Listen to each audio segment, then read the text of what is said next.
Good morning. I'm Dan DeRose with 19, coming to you from our digital desk. It is time for Cuyahoga's Most Wanted. Every week we work with the Cuyahoga County Sheriff's Department as well as Crime Stoppers of Cuyahoga County to try and get some fugitives off our street, all innocent until proven guilty, but facing serious charges. In today's cases, one woman even accused of punching a 2-year-old in the chest.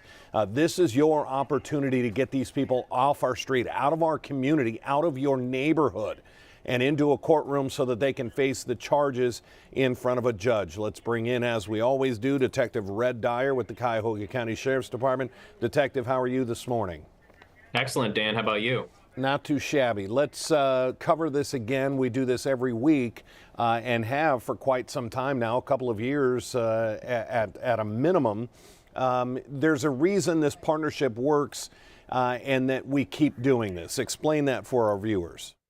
Well, Dan, the reason this partnership works so well and the reason that we're so successful with this program is that we recognize the value in the eyes and ears of our community, the information that they possess to help them clean up their neighborhoods, and it opens up the opportunity for them to earn a potential reward while remaining completely anonymous.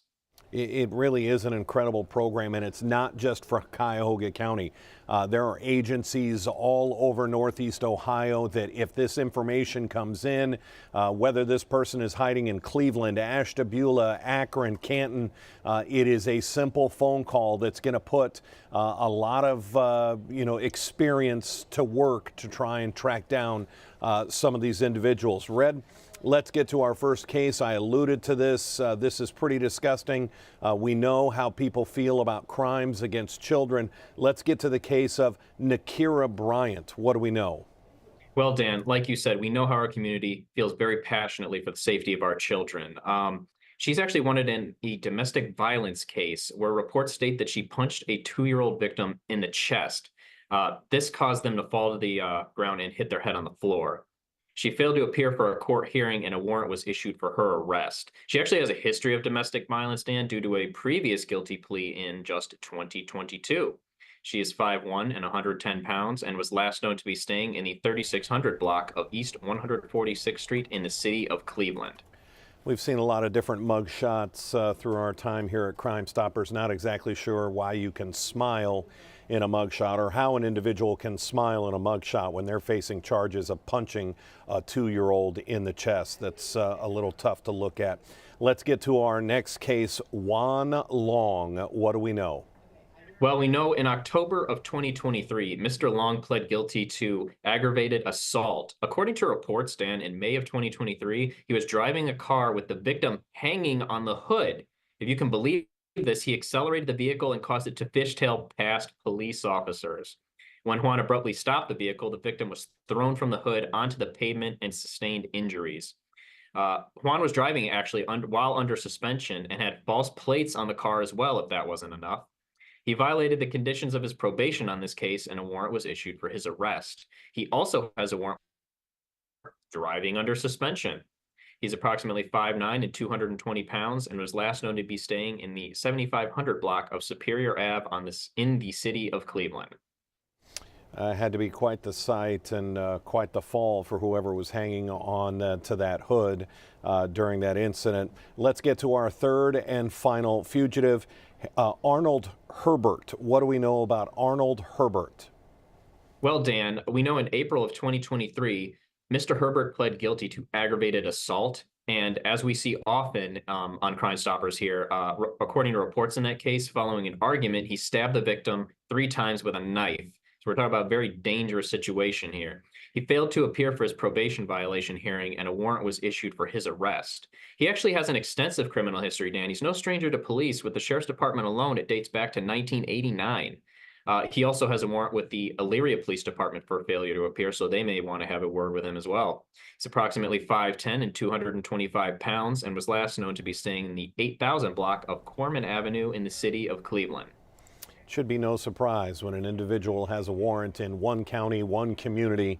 It's not at all a surprise they may be wanted throughout other agencies, and the work will be done by multiple agencies to get some of these fugitives off our street. Red, we talked about it briefly in the beginning. One of the reasons this program works is people do get scared. People say, I don't want to get involved, but I do know where this person is, or I do know the bar that person hangs out in, or who's hiding them out. It is easy to just turn a blind eye and not want to get involved and not do anything.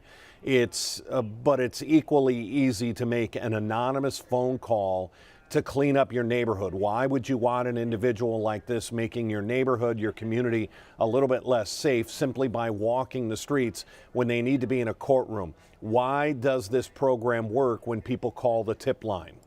Well, Dan, a big reason for the success of this program is that Crime Stoppers takes the protection of your identity very seriously. So that's why we don't have caller ID, we don't ask for your information, and we don't record the phone calls. Every contact we have through you is referenced through an anonymous tip number that is provided to you when you make the phone call. So your information is never provided to us.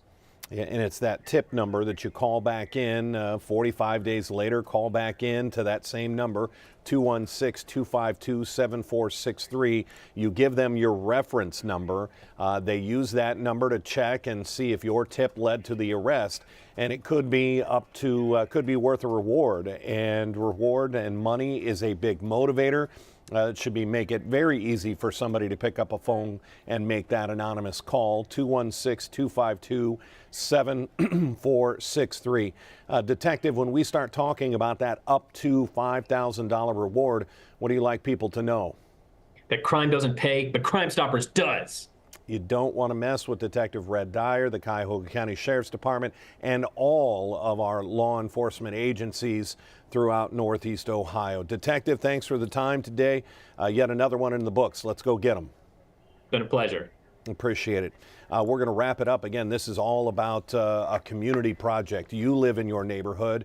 Your family, your children, your grandchildren live in these neighborhoods. Let's make it a little bit safer for them and make that call on one of our fugitives. If we have any other breaking news, it'll be here on our digital platforms.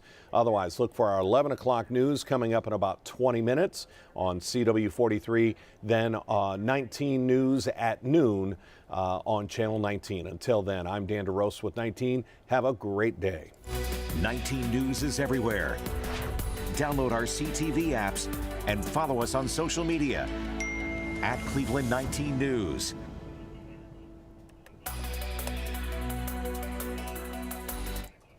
All right.